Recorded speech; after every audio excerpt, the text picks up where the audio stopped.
वो आरिफ हुसैन था, वो इमाम हुसैन का सच्चा बेटा था, जो अपने जद अली की तरह मेराब इबादत से अपने लहू में डूबकर अपने जद हुसैन की बारगाह में गया।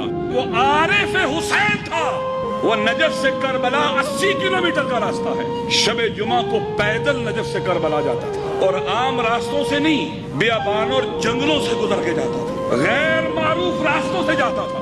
अपने जद, अपने आका और मौला हुसैन के हरम की ज़ियारत को।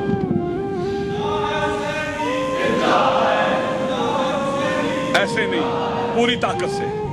जिंदा है हुसैनी, जिंदा है हुसैनी, जिंदा है हुसैनी। ए मिल्लत तशय्युअ पाकिस्तान, कायदे शहीद अल्लामा आर हुसैन अल हुसैनी की 31वीं बरसी की मुनासबत से इंशाअल्लाह इस्लामाबाद में परेड ग्राउंड में 5 बजे शाम नासरान विलायत कॉन्फ्रेंस मुनक्किद हो रही है।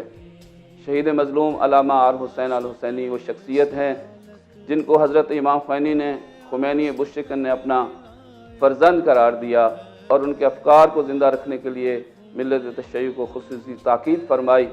लिहाजा हम सब का फ़र्ज़ बनता है कि हम एक दीनी फरीज़े के तौर पर शहीद की याद को ज़िंदा रखें, शहीद के अफ़कार को ज़िंदा रखें, और नई नस्लों को शहीद के इस मकसद से आगाह करके इस दुनिया से जाएं।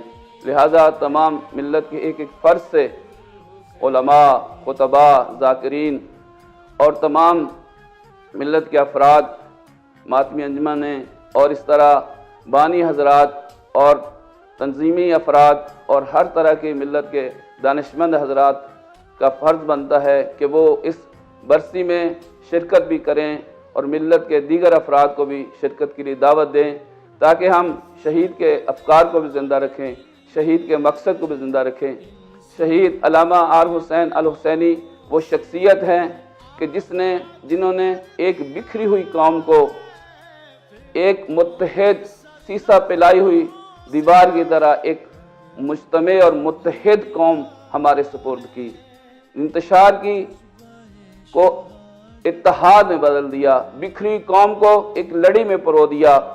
शहीद अल्लामा आर हुसैन अल हुसैनी कि ये जो बरसी है, हमारा सबका फ़र्ज़ होना चाहिए कि हम मिल्लत पाकिस्तान, मिल्लत तशय्युअ पाकिस्तान को इत्तेहाद और इत्तेफाक की दावत दें, और पूरी मिल्लत को मुत्तहिद व मुत्तफ़िक़ करने के लिए अपनी पूरी सलाहियतें बरूए कार लाएँ, ताकि शहीद अल्लामा आर हुसैन अल हुसैनी की रूह हमसे खुश हो, और शहीद के मकसद को ज़िंदा रखने और आइंदा नस्लों तक पहुँचाने के लिए अपना पूरा एड़ी चोटी का जोर लगाएं, और पूरी कौम को मुत्तहिद व मुत्तफ़िक़ करने में और अपने मकासद और दीनी अपने मकासद को आगे बढ़ाने में एक दूसरे के दस्तो बाजू बन सकें। अस्सलामु अलैकुम व रहमतुल्लाहि व बरकातहू।